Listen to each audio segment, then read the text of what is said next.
అందరికీ నూతన సంవత్సర శుభాకాంక్షలు.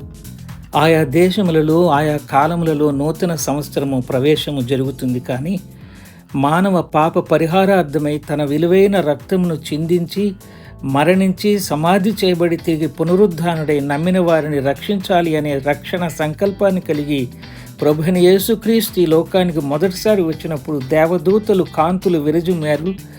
వింతైన నక్షత్రము ఆకాశంలో కనిపించి తన వెలుగును చూపించింది. అలాగనే ప్రభువైన యేసుక్రీస్తు రెండవ రాకడ కూడా తూర్పున పుట్టిన మెరుపు పడమటన ఎలాగున ముగుస్తుందో అలాగని ప్రతి ఒక్కరూ ఒకేసారి చూడగలుగుతారని దేవుని వాక్యంలో చూస్తున్నాం.